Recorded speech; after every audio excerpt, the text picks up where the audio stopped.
Halo, nama saya Jessica, NPM 2017-420-189. Pada video ini, saya akan menjelaskan mengenai struktur dan konstruksi bangunan bertingkat tinggi yang sudah saya rancang di SP6. Selamat menonton. Pada presentasi ini, saya akan membahas 3 key points. Yang pertama adalah fungsi, yang kedua adalah struktur, dan yang ketiga adalah tahapan konstruksi bangunan ini. Fungsi utama dari bangunan ini adalah sebagai hotel bisnis. Konsep yang saya ambil adalah Contemporary Art Deco. Art Deco dapat ditunjukkan dari elemen-elemen garis pada bangunan ini dan juga pemilihan warna yang kontras, yaitu putih dan hitam.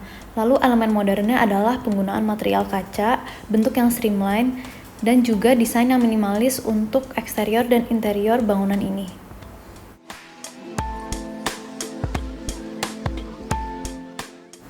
Fasilitas-fasilitas yang ada di hotel ini adalah 144 unit bedroom, lobby and lounge, meeting rooms, function hall, pool and bar, restoran, spa, gym, retail shops, dan cafe.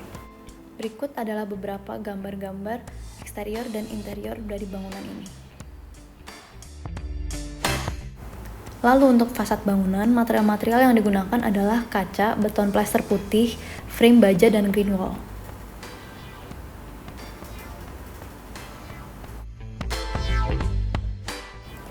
Lalu untuk poin kedua, saya membaginya menjadi 3 bagian, yaitu sistem strukturnya sendiri, sistem penahan gempa, dan penjelasan maket. Sistem struktur yang digunakan adalah rigid frame dan core. Total jumlah lantai bangunan ini adalah 12 lantai, termasuk 2 basement. Grid kolom yang saya gunakan adalah 8 x 8 meter. Pondasi yang saya gunakan adalah tiang pancang yang terbuat dari beton bertulang. Lalu untuk ketinggian masing-masing lantai, pada lantai basement, ketinggian lantainya adalah 4 meter. Lalu untuk podium 5 meter dan untuk tower 3,5 meter. Untuk rigid frame, saya menggunakan material beton bertulang, grid kolom 8 x 8 meter dan terdiri dari kolom, balok, dan juga plat lantai. Berikut adalah perhitungan dimensi kolom minimum. Untuk kolom penopang 11 lantai, lebar kolom minimum yang harus digunakan adalah 71,2 cm. Lalu untuk kolom yang menopang 4 lantai, lebar minimal kolom adalah 42,9 cm.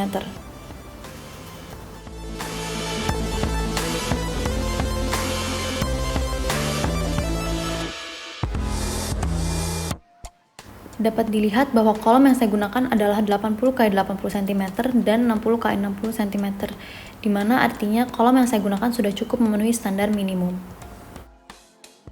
Untuk perhitungan balok induk minimum, yang digunakan adalah 1/12 bentang, sehingga tinggi minimum balok induk adalah 66,6 cm dan lebar minimumnya adalah 33,3 cm. Lalu untuk balok anak, rumus yang digunakan adalah 1/16 bentang, yaitu tinggi minimum balok anak menjadi 50 cm dan lebar minimumnya adalah 25 cm. Dapat dilihat bahwa bentang yang digunakan adalah jarak antar kolom ke kolom, yaitu 8 meter seperti di gambar. Dapat dilihat bahwa balok yang saya gunakan adalah 35 x 70 untuk balok induk dan 25 x 50 untuk balok anak, di mana artinya balok-balok yang saya gunakan sudah sesuai dengan standar minimum. Untuk rumus plat lantai, digunakan 1/35 bentang terpendek, yaitu 400 cm, sehingga tinggi minimum plat lantai adalah 11,42 cm. 4 meter didapatkan dari setengah dari jarak antar kolom ke kolom. Lalu dapat dilihat juga plat lantai yang saya gunakan sudah cukup memenuhi standar minimum dari plat lantai. Lalu untuk sistem core digunakan dinding beton bertulang dengan tebal 30 cm. Jumlah core di bangunan ini ada 3.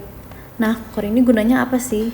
Core ini adalah untuk mengakukan struktur lebih lagi terlepas dari rigid frame yang sudah ada. Jadi core ini membantu bangunan menjadi lebih kokoh dan lebih kuat lagi.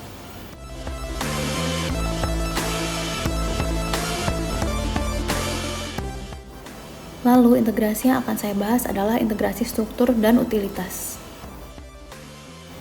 Hal yang pertama adalah struktur dengan sirkulasi vertikal.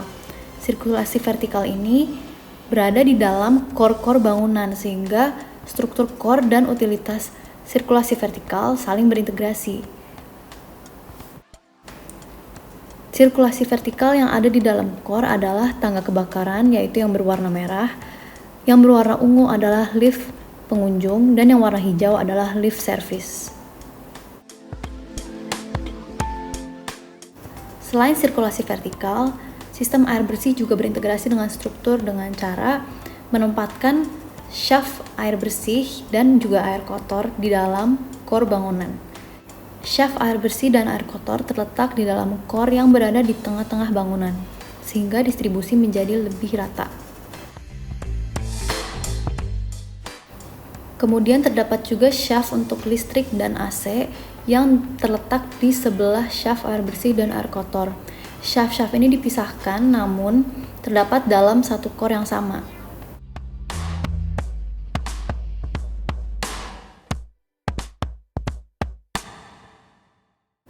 Kemudian sistem penahan gempa yang digunakan adalah siar dilatasi. Apa itu siar dilatasi? Siar dilatasi adalah sistem struktur yang memisahkan struktur-struktur di dalamnya sehingga menjadi sistem-sistem yang terpisah, sehingga ketika terjadi gempa, sistem struktur tidak akan putus atau retak. Ciri-ciri dari siar dilatasi adalah kolom-kolom yang berdekatan namun terpisah karena balok-balok yang mengikat kolom-kolom tersebut juga terpisah. Pada bangunan ini, digunakan siar dilatasi dengan jarak bersih antar kolom 10 cm. Berikut dapat dilihat posisi siar dilatasi dalam denah lantai dasar. Kemudian, pada gambar potongan dapat dilihat bahwa skema tersebut melambangkan dua struktur yang terpisah pada bangunan hotel ini. Yang kuning merupakan struktur tower sendiri, dan yang biru merupakan struktur podium sendiri.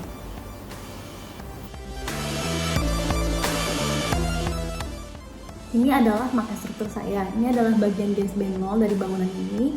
Ini adalah bagian tower, ini adalah bagian podium, dan ini adalah basement. Dapat dilihat bahwa sistem struktur yang saya gunakan adalah struktur rigid frame dengan 3 buah core. Fungsi core dalam struktur ini adalah sebagai pengaku bangunan, sehingga bangunan menjadi lebih kuat lagi terlepas dari struktur rigid frame ini. Lalu, core ini juga dapat berintegrasi dengan sistem utilitas bangunan bagai sistem transportasi vertikal dan juga shaft-shaft untuk listrik, air, dan AC. Selain itu, rigid frame juga cocok digunakan untuk bangunan hotel karena sistemnya yang bergrid. Bisa dilihat, saya gunakan grid 8x8, cocok dengan fungsi kamar, yaitu juga bersifat grid atau pola.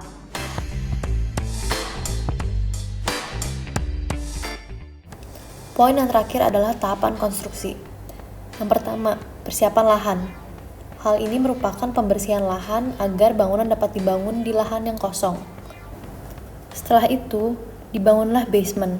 Apabila ada pondasi, maka pondasi juga dibangun bersama basement. Metode yang digunakan adalah metode konvensional atau juga disebut sebagai bottom up. Dapat dilihat dari gambar-gambar berikut.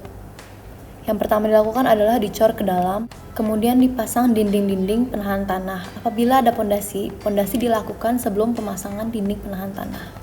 Kemudian dipasang king post.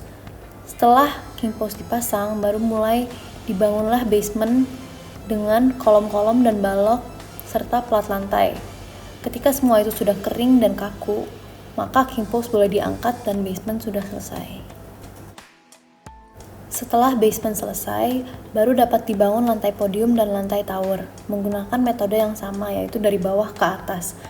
Sehingga pemasangan struktur kolom, pekerjaan core beton bertulang, pengerjaan plat lantai dan juga balok dilakukan dari bawah ke atas, sehingga proses konstruksi dilakukan lantai per lantai. Setelah struktur utama sudah berdiri, bisa dilanjut dengan pengerjaan fasad.